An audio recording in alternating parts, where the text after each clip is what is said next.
Soviétiques avaient établi non seulement pour empêcher les gens de passer de l'autre côté, mais pour arrêter l'information. C'est-à-dire qu'à l'époque, l'information était sur le papier, elle était sur des ondes qu'on diffusait à grande distance. Et puis qu'on pouvait, bon, le papier, on pouvait l'arrêter à la frontière, hein, les journaux étaient arrêtés à la frontière, et puis les ondes, on pouvait les perturber. Donc, jam, hein, en anglais, to jam, on pouvait les brouiller. Donc, pendant des décennies, les Soviétiques avaient réussi à isoler leur population de toute information extérieure. Et eux-mêmes avaient beaucoup de peine, si ce n'est à travers les partis communistes, à faire passer leur message de manière objective en Occident.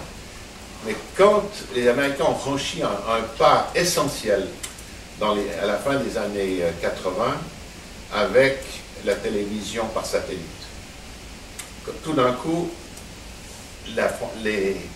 cette barrière qui arrêtait l'information, grâce aux satellites, cette barrière avait disparu.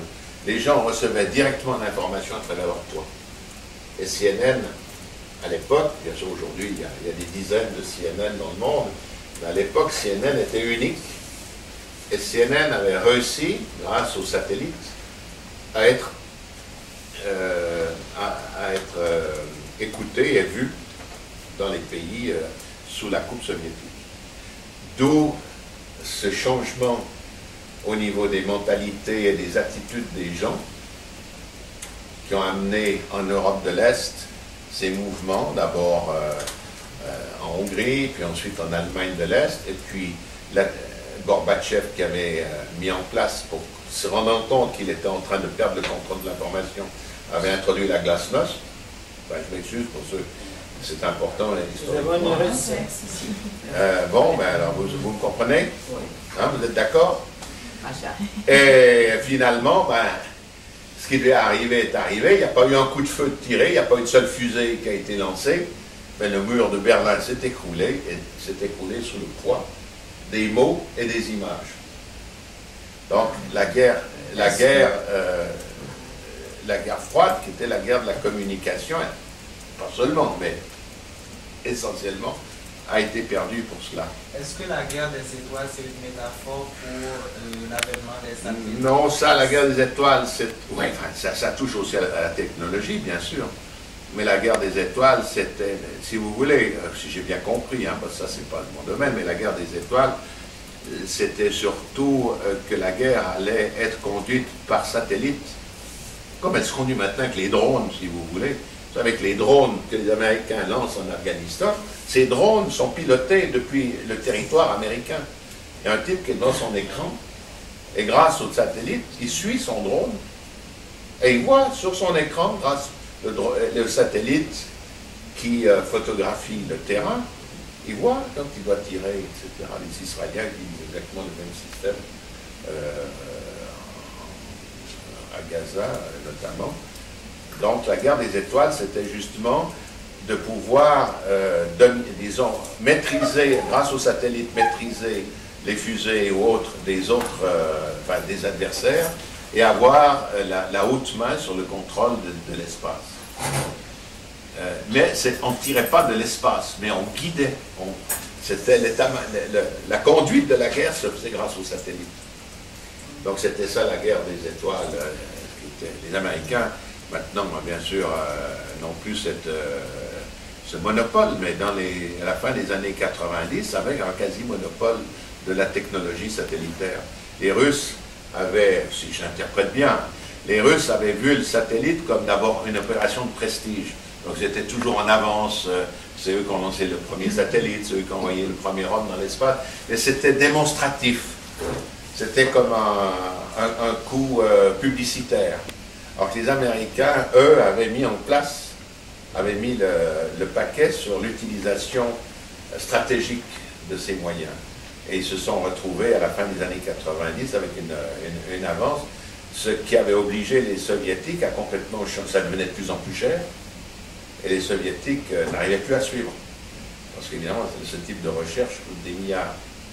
Donc la guerre des étoiles était ruineuse pour les deux pays, mais comme l'un avait une avance, pour l'autre c'était encore plus ruineux. Enfin, c'est sûr.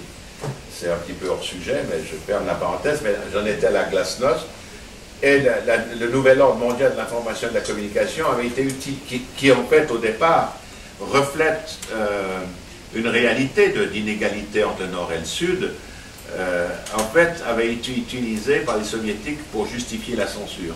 Tant qu'il n'y a pas équilibre dans les flux d'informations, il n'y a pas de raison de les faciliter, ces flux. Parce que l'idée du libre, enfin, de la libre circulation de l'information, libre circulation de l'information, oui, mais seulement s'il y a équilibre. Et c'est tout là aussi comment dire, la conception de des relations Est-Ouest à l'époque, c'était toujours l'équilibre dans tout. Il y avait déséquilibre dans la communication.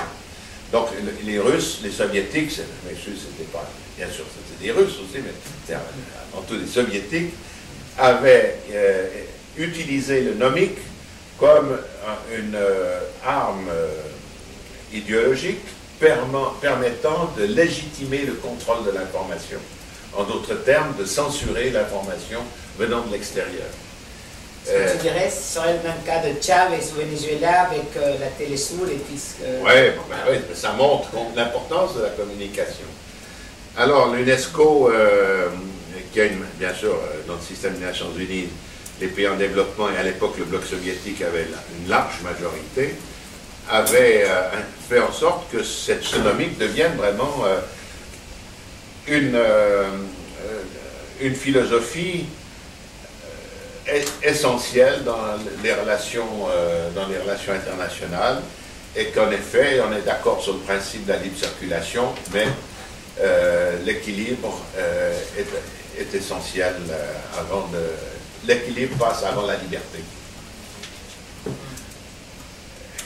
Alors, l'UNESCO a perdu beaucoup de son prestige à l'époque. Non seulement les Américains et les Anglais et Singapour s'étaient retirés, mais quand les Américains sortirent, à l'époque, c'était 25% du budget. Donc, ça veut dire que l'organisation s'est retrouvée avec à peu près 70% de son budget. Et ce n'est pas la communication qui en a vraiment souffert, c'est les sciences, c'est l'éducation, ce sont les autres secteurs de la culture, les autres secteurs d'activité. Donc l'UNESCO s'est retrouvée complètement paralysée vraiment dans ses propres activités, sans parler de l'impact au niveau de la crédibilité, surtout en Occident. Alors, et surtout, les grands médias internationaux, les grandes agences, mais aussi les grands médias européens, américains, mais aussi un certain nombre de grands médias dans des pays démocratiques du Sud, je pense à l'Inde, je pense à l'Amérique latine, dans certains pays d'Amérique latine, des médias indépendants estimaient que la politique de l'UNESCO permettait juste de donner au gouvernement les moyens de légitimer le contrôle des médias. Légitimer le contrôle des médias, c'est inacceptable. Donc, ces grands médias considéraient l'UNESCO comme l'ennemi à abattre. Je pèse mes mots, comme l'ennemi à abattre.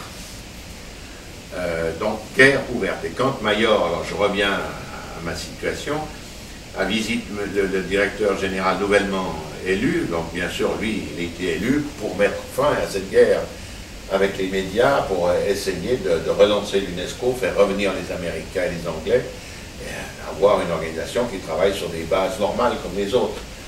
Et il lui fallait quelqu'un à la communication qui soit agréé par tout le monde et qui ait une expérience politique, disons, du poids politique de la communication.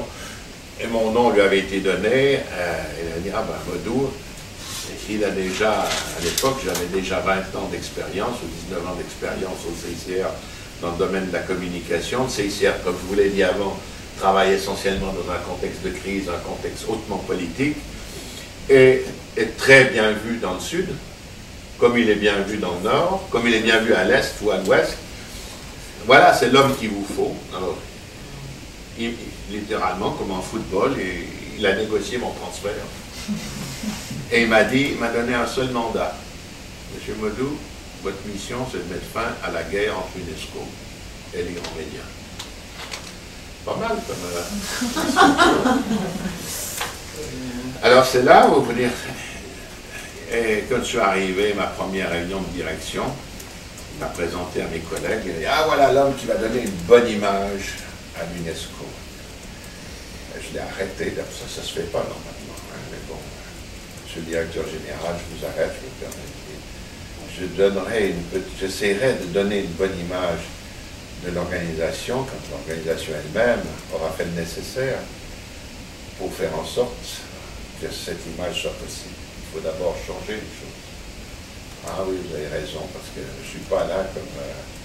je ne peux pas faire des miracles, je ne suis pas là pour...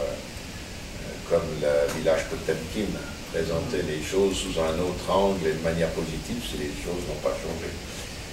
Et alors, on a eu, j'avais des relations très, très amicales. Bon, ça c'est le côté latino, oui, mais en général, dans le monde latino-hispanophone, ce qui est très sympa, c'est que quand vous avez une confiance réciproque, les relations humaines ont beaucoup d'importance malgré la hiérarchie. Donc, je pouvais dialoguer avec lui et lui dire en privé, publiquement, mais en privé, je peux dire, parce qu'on se tutoie, hein, la manière hispanophone est de tutoyer quand on se connaît bien. Non, tu ne peux pas faire ça. Alors, tu vas me trouver il faut absolument qu'on fasse quelque chose. Alors, j'ai dit, mais qu'est-ce qu'on peut faire pour les médias, hein, voilà. N'oubliez pas cette phrase. Quand vous travaillez avec des journalistes, qu'est-ce que je peux faire pour vous? Parce que toujours, les journalistes ont l'impression que vous leur demandez de travailler pour vous. Ah, vous ne pouvez pas me sortir ce communiqué, vous ne feriez pas un article, vous ne pourriez pas me faire une émission télévision, vous ne pourriez pas me faire un reportage dans votre revue pour mon organisation, pour mon entreprise.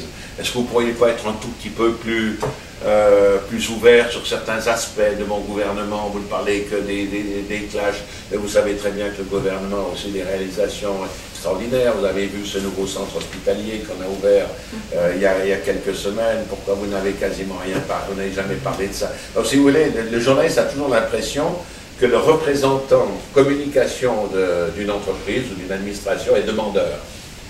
Et là, l'idée c'est de dire, ben là on va inverser. Qu'est-ce qu'on peut faire pour les journalistes? Et pour un journaliste, qu'est-ce que vous croyez? Quel est le plus important pour un journaliste?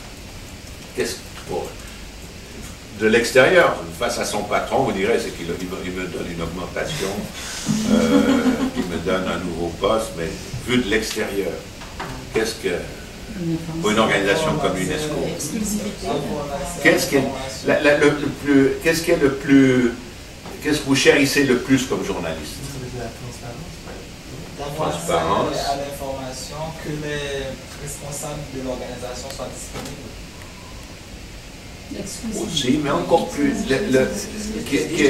En anglais, on dirait « What do you value first » comme journaliste. L'exclusivité de l'information. Non. Oui, vous avez juste, mais ça se place dans la catégorie 2. Il y en a qui meurent pour ça. Il y en a qui sont tués et assassinés. Il y en a qui sont mis en prison. C'est quoi? La vérité. Vérité, oui, mais la liberté. La liberté d'expression. Un journaliste qui ne peut pas s'exprimer librement est un journaliste amputé. On lui a coupé la tête, on lui a coupé la langue, on lui a coupé les bras. Le métier, la liberté d'expression, donc la liberté, le corollaire dans les médias, c'est la liberté de presse. Et des milliers de journalistes ont payé de leur vie pour cela. Et la première chose que vous faites quand vous faites un coup d'État, c'est de faire en sorte que les journalistes la bouclent. Et c'est vous maintenant qui allez faire le journaliste. Donc, qu'est-ce qu'on peut... Et on travaille à l'échelle internationale. On ne travaille pas à l'échelle française, hein, même si on est à Paris. On travaille à l'échelle internationale. Bon, la presse française a ses petits problèmes aussi, on est bien d'accord.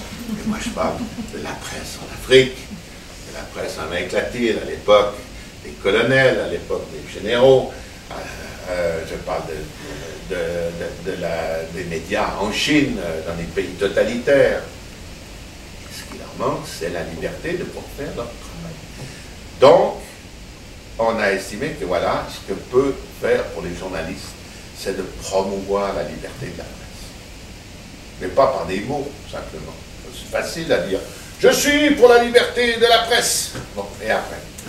Non, il fallait créer, comme je vous ai dit avant, le nomic a légitimé Hein, ce sont des textes, l'ONU.